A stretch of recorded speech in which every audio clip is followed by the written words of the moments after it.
We have another one of these most valuable books that I've handed out up here. Does anybody need one? Need one over here? Now these books are guaranteed. Does anybody have insomnia? These books are guaranteed to put you to sleep in about 20 minutes, maybe 10. If you're having problems at night, pull this out. Okay? All you're going to see in this book is kind of like the license law and rules, things like that, vacation rental act. I'm going to try today to get you guys doing kind of what I was doing when I was working with the commission. I only worked there 35 years, and it took me a long time to figure it out. So we're going to go over the law and rules today. I'm going to pinpoint the law and rules for you, relevant to trust accounting, relevant to vacation rental act. I'm just pinpointing that. We're not going into sales. I hadn't anticipated going into sales today or anything like that. We'll talk a little bit about the escheat law today. We'll hit a little bit on the security deposit act. Is anybody in long-term rentals? Do we have some long-term rentals? Okay. You guys probably know more about the Security Deposit Act than I do. Okay. Let's see. Let me have a show of hands. How many brokers do we have in the classroom? Raise your hand. How many brokers do we have in the classroom? Okay. And how many brokers do we have that have already made a misrepresentation and didn't raise their hand? One of those. Let's see, do we have any attorneys? No attorneys? That's good. We're going to get something done today, aren't we? Oh gosh, I remember when I was investigating and somebody would look at me after I started asking some heavy-duty questions and they, do I need an attorney? That's up to you. I mean, I'm going to get the information one way or the other, and you just got to give me the truth. But I didn't advise them whether or not to get one. But when they got on the phone, we went from a day job to about a 2-week job, maybe 4-week job. So, because they wanted to take certain steps, meticulous steps. Nothing. I'm not bashing attorneys. I got a lot of friends that are attorneys. Okay. But it did take a little longer process. Any CPAs in here? Any CPAs in here? Okay, any trust account bookkeepers in here? One. One and two. No bookkeepers back here? Okay, any brokers in charge up here? One. 2, 3. Only 3 brokers in charge. Anybody decide not to raise their hand on that broker in charge thing? How many have a broker in charge? How many are a real estate broker and have a broker in charge that they've hired to run the business? That's getting to be some of the trend nowadays. You know, what is it? License only gets you in trouble, right? If I get a license, it gets you in trouble. Okay. Okay, so I know about who we're talking to today, and let's see. We're going to talk a little bit about VRBO and Airbnb. You guys probably work, who works with Airbnb and VRBO? Okay. You guys might know more about this than I do. So I'm going to I want some feedback from the audience on this. I run across it during the course of auditing, looking at trust accounts. So I do run across that. And I can tell you, it does make things a little complicated. Now that everybody's had time to review the book, I've got a little quiz for you. We're going to start off with a little quiz now. If you know the answer to this, don't say anything. I'm going to give you guys about a minute to figure this out. Some people have probably seen this, some people haven't. So take a look at this and see if you can, I want to see what kind of intellectual level we got. Give you about a minute.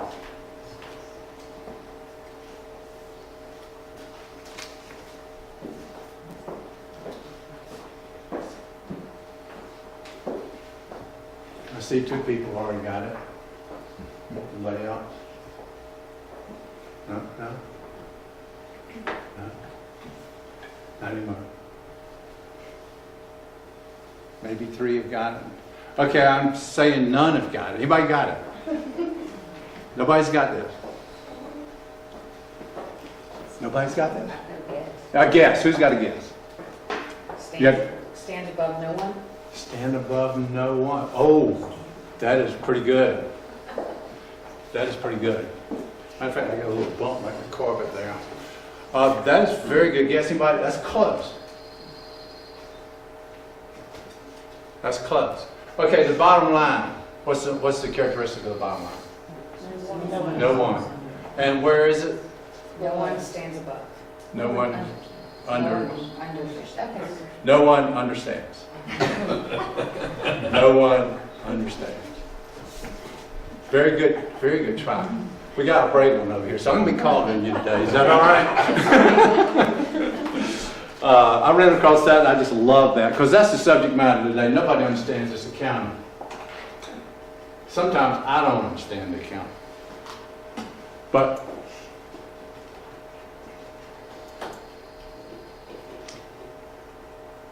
so I think everybody probably knows the North Carolina Real Estate Commission, who we are, or who they are. I'm not part of the Real Estate Commission. You know, they license people in the state of North Carolina. If you sell somebody else's real estate or you manage somebody else's real estate for compensation, you've got to be licensed in the state of North Carolina. That all came about in 1958. 1958. My father, about 10 years later, took the exam, and all we had to do was read the Webster book. All we had to do is read the Webster book. I only had to have 30 hours. Anybody in my, I think there's some people in my village that took 30-hour course and had the election to take a broker or a salesman. Anybody in that village? I'm not the oldest guy in here. I'm the oldest guy in here, right? Because nobody said that. This is 1979. 30-hour course, and I had the election to take a salesman or broker license. So all you guys that have taken what? 120 hours, 3 courses, 3 30-hour courses. You hate me, don't you? Okay. So I worked with the commission for over 35 years. I did 16 years as an auditor in the field. I did 16 more years as director of audits and investigations, where I directed everybody to come out. I'm the guy they'd call up on the telephone, and I'd say, well, go ask them this. Go get this information. And then I ended up as the chief auditor for them and retired in September of 2016. So, and then I was going to retire. I just started getting phone calls. People kind of wanted help. Well, with my CPA background and my knowledge of what happens at the commission, I have helped a lot of people maybe after they get audited, and I like to get people before they get audited. Everybody thinks that, well, your fee's kind of expensive, but if you think about my fee before you get audited and what happens after, it's a lot more expensive afterwards. It's hard to understand that, but that's kind of how that really works. So I do help people. We'll talk a little bit about the law today, which is essentially you can't commingle. The law is very brief. We'll talk a little bit about that today, and we'll go over some rules today. That's what you got in here, law, rules, that sort of thing, vacation rental act. I'll be pulling this up and working with that. Okay, how did the vacation rental act come about? Anybody know any information about that? So back in 1997 and 98, the Director of Audits and Investigations started auditing the large property management companies, short-term rental property management companies on the coast. We went right down the coast. Maybe about 6 months after we started that course of audits, into one of the commission meetings comes, I don't know if anybody knows him, Alan Holden. Alan, somebody knows Alan Holden? Alan Holden shows up. He was the president of the VRMA at that time, Vacation Rental Managers Association. So he comes into the meeting, and he didn't say much, but he just looked at, the commission gave him a little time to talk since he was the president, and he just went up there and he said, you guys are auditing all these short-term rental companies, and you guys are trying to apply the law as it presently is to us, and we are a different creature. We're just a different creature. And so what that did, that started a task force. Commission formed a task force. We got real estate brokers from the mountains, and we put them together with the real estate brokers from the coast. And we had consumer protection in there, and we had a bunch of attorneys sitting around, and it didn't take an hour. It took a little longer than an hour to get this done. I think we had 3 meetings. We had 3 or 4 meetings, and we came up with the vacation rental line. So we're sitting there at the table, and we got the mountains down on the left, and we had the coast on the right. And we started talking about rents and advanced disbursement of rents. And the coast, I already knew this, the coast, when they got the rent in, they sent it. If they got the whole reservation in January, they mailed it out. They went, because they didn't want to hold it in the trust account. They didn't want to do the accounting. They just wanted in and out. They could see the in and out. The mountains people looked over and said, you do what? You disperse before? And they couldn't understand it. All we do, we're departure. We disperse on departure. So we sat down and discussed this thing. It was probably a full day, I think. And that's how we came up with the 50%. If you want to make it good and complicated, let's do 50%. If you want to make the accounting complicated, let's do 50%. So that's what they did. So that's how the act kind of got going. It was written up, went into effect in '99, and ever since then we've been trying to deal with this. These are county issues. Let's face it, there's accounting issues involved here. So that's how that all came about. I've already been through that. Now, we're going to work a lot today from the Real Estate Commission website. And if you don't get anything more than today on where to go to find this stuff, then I've accomplished something here today. Because I'm going to show you where to go to look for things. I mean, there's a lot of text here. There's a lot of information here. There's a lot of information here. And I'm going to try to target and come down and show you exactly. And if you can kind of keep this in your head on how to get to these things, because it's all on this website. Most everything is on this website. So this is the Real Estate Commission website.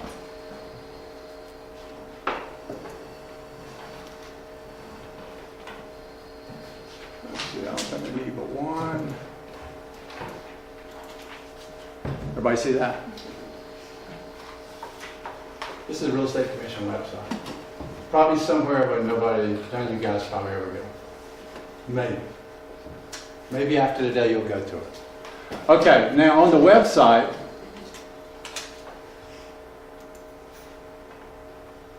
under resources,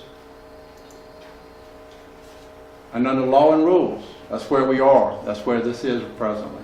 This is what this is right here. That's where everything is contained. Now when you get to this, of course, you kind of go blind. Well, let's see, I guess I got to go here. Oh, wait a minute, I'm sorry. Okay, back to the website. So let's go to the law. Here's the law. Like I said, a good way to fall asleep at night. You got all this. You got all these.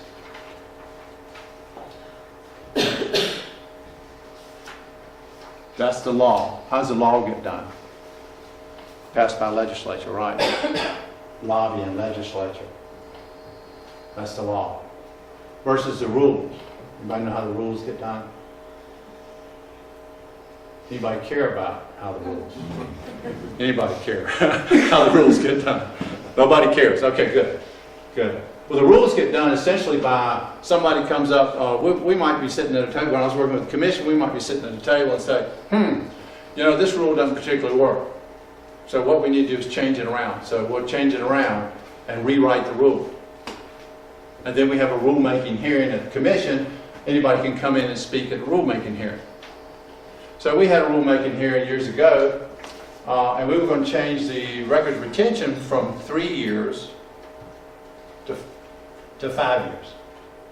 That's all. The staff wanted to change the record retention from 3 years to 5 years. Of course, they have to advertise this, and we didn't know what was going to happen. But at the rulemaking, the commission goes into their meeting, and then they start the rulemaking.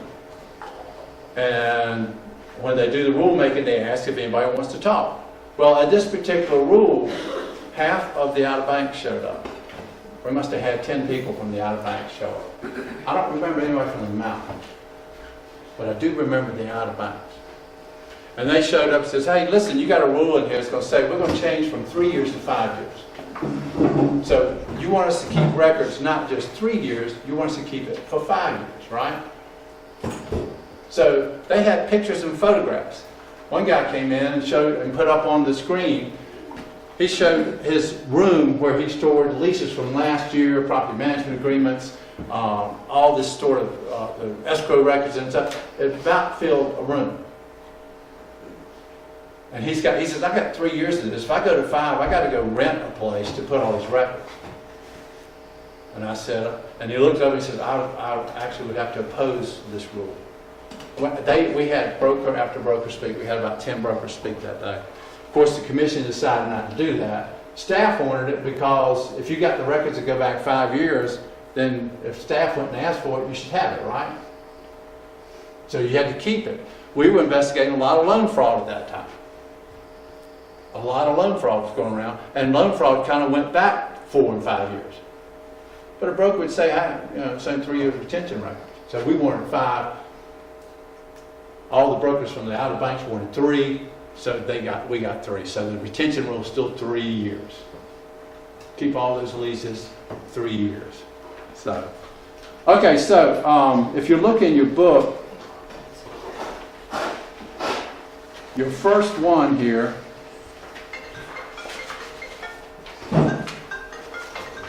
if the commission's involved there, you have to split with the room. Okay, that's the rule here. Okay. Basically, this one right here, 93A6 is the law. I'm going to show you this briefly. You got a copy of this. That's your first one in your little booklet, right? We're not going to spend a lot of time on this, but I'm going to show you. If you go down to number 7, I'm targeting trust accounting and targeting things related to trust accounts. So number 7 says, failing within a reasonable amount of time to account for and remit monies coming into our possession which belong to others. So that's one of the, okay, so if you fail to account to somebody and the commission takes your license, they'll take your license based on 93A6A7. Is that Greek to you? It's Greek, isn't it? You know, we sit around the table up in Raleigh, we talk about A7, 116B3, and stuff like that as violations, because we know it so well. But anyway, this would be, so this is the teeth that the commission has to take license and to do discipline, because this is a discipline statute here. This is the discipline part of the statute. If you're going down to number 12, if you go down to number 12, here's the real teeth in it. Commingling the money of the property of his or her principals with his and her own, or failure to maintain a deposit in a trust or escrow account. That's the real teeth. So somebody proves a shortage in your trust account and they can figure out that you took the money, then you'll lose, you could lose your license up under this statute. Now what the commission auditors are doing, and what they're doing is they come in and take a picture. They don't spend, when I was up there, we used to go in and we'd figure it out. But now they're coming in, they're just taking a picture. So you've got to be prepared when they come in. And if they just take the picture of your cash, they take your picture of your liabilities, and they're not there 2 days maybe, 3 days, 2 days. Or maybe they call you on the phone and tell you to send certain documents in. So you've got to kind of know what documents to send in to them. And if you send the wrong documents and the numbers don't line up, and I've seen that on numerous occasions where they'll send in documents and here's the cash cut off here on the 3rd. But then the liability is actually cut off a day later. And in 1 day you can collect a lot of rent, right? So the liabilities are higher than the cash. But they don't go through and do a cutoff on this. They don't go through and do these cutoffs on this. So you've got to send them the right information. So I just want you to beware of that. When I did audits, I went in and if you could show me these records and then I could figure it out and then back that date back on the liabilities back to the cash and you were okay, then you were okay with the audit. But they're not doing that this day and time. So beware of that. So beware of that. And so when they ask you for records, certainly want the right numbers to go in.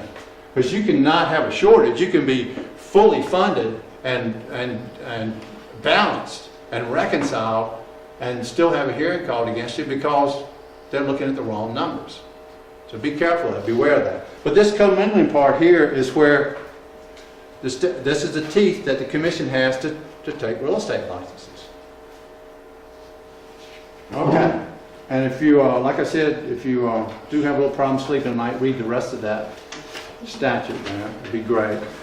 D, turn over and next page, and on D.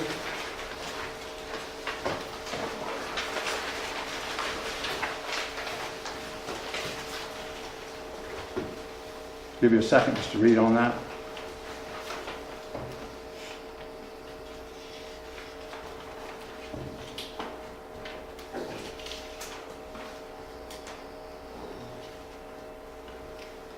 Each broker shall maintain complete record showing deposit, maintenance, and withdrawal of money or other property owned by the broker's principals and held in escrow.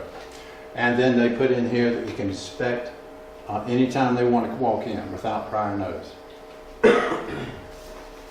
So that's in the law, that they can come in and just say, hey, I want to see your books and records. That's what we did. That's what I like to do. Catch you off guard. Aren't you glad I'm gone now? Actually, I was a whole lot more lenient than what they are now. Because I sat there and tried to figure it out. Now that's the law. This is just the law. Okay? That's just the law, what we've studied there. So I've pointed you to the 3 sections in that law that they have teeth in that gives them the right to create the rules. And the rules are just created by everybody sitting around. Okay, we got funds going in trust account, we got to identify them, right? Okay, so what do we need to do to identify them? Oh, we need a date, we need a check number, we need a payee, we need a purpose, an amount, and we need this. And that's how the rules got. We just sat around the table and sat there and did all this. When I started in 1981, these rules were about like this. And as I went out and did the audits, the rules just sort of blossomed out here. I remember in the early going, I'd come back and we'd have a shortage, $100,000 shortage. Well, then I discovered while I was doing the audit that the bookkeeper took the money. It was the bookkeeper, not really the broker in charge. The broker in charge is not an accountant, right? We don't have an accountant in here that's a broker in charge, right? Right. But you guys are responsible for it. Brokers in charge are responsible. Okay, now how many want to go back and put your resignation in for broker in charge? We had some over here. So that's why it's important. And it's hard to find a CPA. I have followed in behind numerous CPAs because CPAs think in terms of profit loss. They think in terms of cash flow statements. You know, they don't work in trust accounts all day long. They're not familiar with the rules. So if you're hiring a CPA, make sure he understands the rules on the trust accounts if you're going to hire a CPA to help you out with this sort of thing. A little caveat there. Quick question on the commingling of funds. Commingling. So if we manage short-term vacation rentals, and occasionally we have an owner that wants out of the program for whatever reason, they want to self-manage on Airbnb, VRBO, and we've got maybe a dozen reservations, and we're sending them, might be $10,000, might be $50,000. They need to have, I'm just trying to wonder what kind of advice to give them in terms of setting up their own trust account or just a separate checking account that's just dedicated for the funds. Is it as easy as that, or are there other pieces of advice you would have? Or Now, why would you want to give them advice? You're a real estate broker, right? No, I just work short-term vacation rentals. So. Oh, you work in short-term? Okay. So if you're a real estate broker, why would you want to give them advice? Oh, I guess you want to give them advice, showing them, yeah, okay. I was just wondering. Yeah, there is certain things that they have to do, and we'll talk a little bit about that in the Vacation Rental Act. There are certain things that they have to do because the Vacation Rental Act covers landlords and real estate brokers. And I guess it's a good idea to do that, to advise them if you are a real estate broker. Maybe that's, I don't think there is a rule or anything that says you have to tell them what to do with their trust account if they want to do them individually. But they do have a responsibility to deposit funds in a trust and do things like that. And we're going to talk about that in Vacation Rental Act because that's where it comes about. Okay, good question. Anybody else got some questions or anything? If you got questions or something, that's what I'm here for. Let's answer some questions. Speak up. I don't have any problem with that. Did I answer that or did I? I'll finish answering we'll get that. back. I'll finish answering that. Okay, so if you flip your page here, let's see, we need to go to the other one. Up under here, up under this website, they've got them all on here. Now you'll note, this is the rules. I'm getting ready to now you'll notice here, I've left the commission website, right? I'm downtown now. I'm downtown. I'm completely out off the commission website. Now let's see, let's go into 116, Rule 116. You should have that in your folder. Your sleeping folder. Should have that in there. And the real talent here is being able to take this handling, this is the handling part of it. Okay? This is the handling of the money, not the accounting. This is the handling part of it. Okay? So if you're real good at this, you can figure this all out yourself. I'll point you to number B. 117B. So this is Rule 117. Okay? Okay, what B says you got to designate your records as trust or escrow account. It says what you got to do, bank statements, all that sort of stuff. Does anybody still write checks? Yeah? Write checks? A lot of people don't write checks anymore, hardly, right? Most everybody who's still writing some kind of check. Right? Okay. Then this rule goes on and recites that a broker, under C, a broker shall create, maintain, and retain, as required by 108, that's a retention rule, 3-year retention rule, the following. So this is the things your auditor is going to ask for. Bank statements, canceled checks, deposit tickets. Let's see, bank statements are 1, canceled checks are 2. And if you're really having trouble sleeping, number 2 will put you right out. We had to sit down and think about how we're going to do, okay, cancel checks, and you've got to have a check without, you got to have some kind of purpose, and you got to tie that check. This whole rule is really about identification. Identification, being able to tie that check to a transaction. Being able to tie a check to 115 rental properties on disbursement of a management fee. Being able to do that sort of thing. Because if you just write a check out for 5,000, 10,000, 5,000, that's going to throw up the red flag. And maybe that auditor will stay with you a little longer, I don't know. I used to stay long enough, or I used to come in, okay, I see checks going out in the whole amount.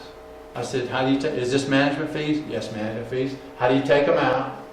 Let me see an analysis of how you do this. Because they would take out 3 or 4 disbursements. They would go to the computer, look, see how much they had on deposit, then they'd just take out 10. Then take out another 15. But they would always know, if they could prove to me, they always know what the level was on management fees. And then at the end of the month, they took out this weird looking figure, $5,221.16. And it jived out with what was in the computer. I was okay with that. So, but this is all about identification of the funds coming out of your trust account. And the next part of this is deposit tickets. So anything you deposit in the trust account has got to be tied to, well, you really want to tie it to a property. You want to tie it to a person that gives you the money, right? You want to identify it in some way as a rental for this week or for this time frame. And so people that use computer systems have got to have something in the computer system that they can print out that ties money going in the trust account to transactions. You got to tie it to the house, you got to tie it to the person that gave it to you, and all this should be accomplished with your software. And we'll go in and out of the software thing today. The commission used to have on the website compliance software. Is anybody familiar with the compliance software part of the commission website? I've seen it before. You've seen, I've seen it. we had a list of compliance software. And that list, we've got, oh, she got it, okay. And that list, actually my predecessor started that list, and then I came in, stepped in, and kept it going. So that list was, when a real estate, it was so funny. We get a software company located in Colorado, and they wanted to come into North Carolina. And the real estate brokers in North Carolina would say, "Oh, you're on the commission's compliance list." Well, what is that? These software people would say, "Well, what are you talking about?" Well, you got to call the commission and get on their compliance list. And it was a good thing. They've discontinued the compliant list. But what that compliant list was that they would have to talk to me, and then I would get together and say, "Do you have a report that prints out the analysis of bank deposits? Do you have a report within your software that prints it out?" Okay, if you got $115,000 going in the bank account, that's the total, and that's made up of 25 different reservations. Have you got it tied to that individual that gave you the money? Have you got it tied to the property and the time frame? Have you got all that identified? And that's basically what it was. If they could identify that, then I would say then they're compliant with the deposit side of this rule. Because you got to identify it all, right? You got to identify it. Okay. So and then we went through this whole rule, reconciliation. I wouldn't let them in unless they could do a bank reconciliation on computer software. You have to have that package on your software. Anybody do QuickBooks? Do QuickBooks? Just they'd have to have something like QuickBooks reconciliation. No QuickBooks? Yeah, QuickBooks. They'd have to have something on there. And when I first started doing QuickBooks years ago, it's like, why have they got all this on here? Okay, clicking off all these things. Okay, and then, I looked at the bottom. There's a total of what I'm clicking off. There's a total of deposits I'm clicking off. So all of a sudden I discovered, that's a good thing. Because if I'm not in balance and I can't quite get in balance, I can separate it by deposits and disbursements. And then that'll help me, that'll throw out half the transaction, and I can troubleshoot it. So I developed the idea that these software people needed they needed to show me the items that were clearing that month that they marked off, and they needed to show me the outstanding items.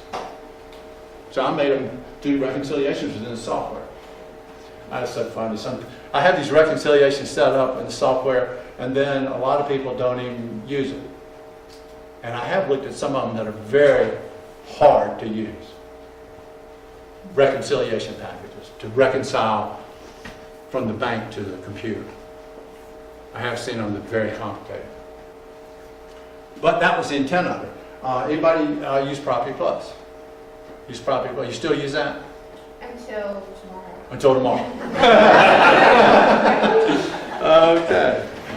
Yeah, so you know Cheryl. I do. Yeah. Cheryl was godsend there. If we ever had a problem, get on the phone with Cheryl. She could rebuild or whatever she did. Yeah. And she could get the job done. But you guys are probably not aware of it. Property Plus now is discontinuing software support. So got to find another software, right? You're hustling. How's that entry of all those reservations doing? Oh yeah, that's fun. And how did you find time to come here today? I just wanted to know. It's April. So it's April. Did you get your conversion done in December? Yeah. No? Okay, so then you got, this is a very complicated process because if you cut it off in December, then your 1099 situation is pretty good. Maybe easier. But when you cut it off in March, April, May, June, July, and you're busy part of the year, that's a challenge. Then you got 1099 information sitting on two computers. So, and then did you have to enter did you got another computer system? We do. And did you have to enter all your information like properties? Yes. Did you tenant information, owner We information? started from scratch. So, and you're still working there? I've been here 18 years. Yeah. But you did have that letter typed up for your resignation, right? Well, she asked for a 20% raise. She wants a raise, okay. It's probably well deserved. Yeah. And I imagine you put in a couple extra hours, or hopefully you got some manpower in. So the conversion of softwares is tough. And I know some people that have done that. A lot of people have done that. Matter of fact, the beach I know 5 people at the beach used Property Plus, and all of them had to get out of it. All of them got out of it. Although, I hardly found one client that could use the Property Plus bank reconciliation package. I did. You do? Well, there's a couple that did, and then there's a bunch that didn't. And I like it. They always say, oh, computer glitch. Computer software problem. Oh, because you couldn't reconcile from the bank to the computer? It's a computer problem? Well, it is sort of a computer problem. Yeah, I would agree with that. But it's most likely a user problem. And some of these tie-ins are tough. For instance, I ran into a young lady that was putting in credit card deposits based on what was coming from the credit card company. Right, because somebody goes in, makes a reservation, information flows over to the credit card company, and they may have 10 transactions that day, 15 transactions, whatever it is. And then the credit card company will take those transactions and submit them to the bank, and then the bank will take them sometimes and shuffle them. You know, you send 100,000 to the bank, and the bank comes out with 30, 30, and then 70. What? 30, 30s, that doesn't add up. Okay. So I had a young lady that was posting all these things based on credit cards. So the credit card, what the credit card company sends to the bank and what the bank clears on a daily basis is 2 different things. And she had problems reconciling. And I looked at that and I said, no wonder you have problems reconciling. You got to post these things based on bank deposits, not based on credit cards. So all your bookkeepers go back and get that right, okay? Bank deposits, not credit card deposits. They never reconciled for a number of months. They were close, you know, 10,000 over 1 month, 5,000 the next month. It went down the other way, you know. The commission does not like that. They don't like the variance. They don't like that variance. So anyway,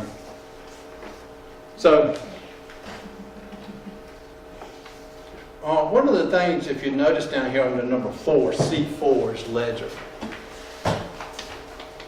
Now this rule was kind of written, you know, you got to have a ledger card for each property. Our idea was you got to have a ledger card for each property. You got to keep up. You got to keep up what's going on that property. Okay? So these rules were written with long-term rental management, single entry bookkeeping system in mind. That's how they were written up. So this separate ledger doesn't, you've got to take that and you've got to put it over into the environment of short-term rentals, which is a little difficult situation. And we'll go a little bit into that. But the idea on the ledger is, okay, you got properties, you got owners. You can do your ledgers by property or owner. One owner may have 10 properties. It's more complicated. But don't you have to send information to the owner based on property? You do.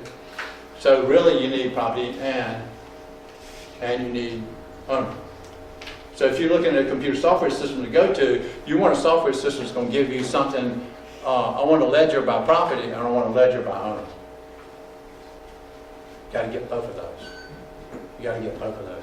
You need a ledger by owner to analyze whether or not you're spending more. You can spend more on a particular property that owner with multiple properties, right? You can spend more on a property. You can have a negative property and not be in violation of the rules.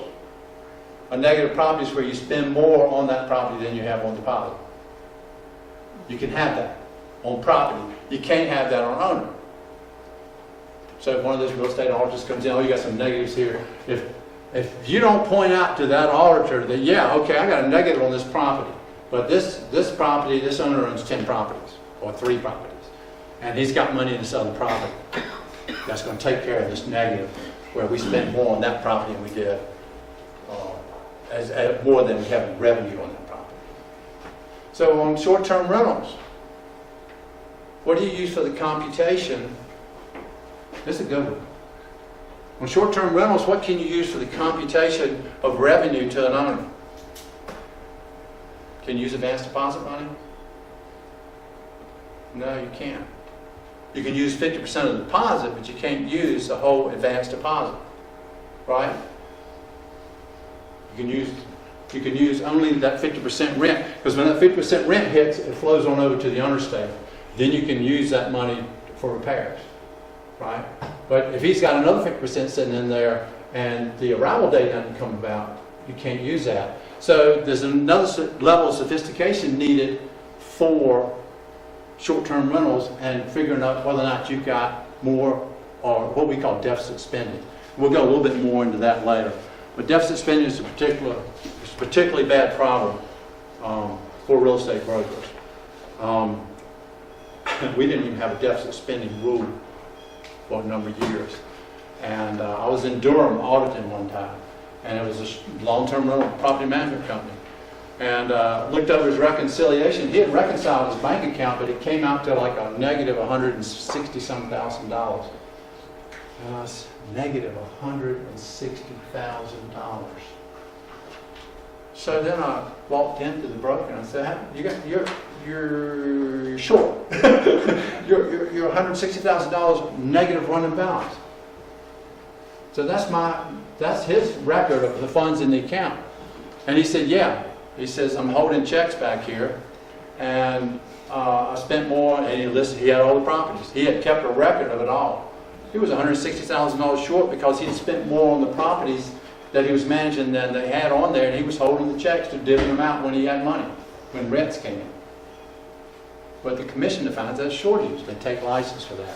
Hey, I've been going about an hour. Let's take about a 10-minute break. Let's see, what do we got here? I got 10 o'clock. Let's do about 10:10. Everybody just take a break, get you some coffee, walk around. And if you got something you want to talk about, let me hear it, and we'll get to it today.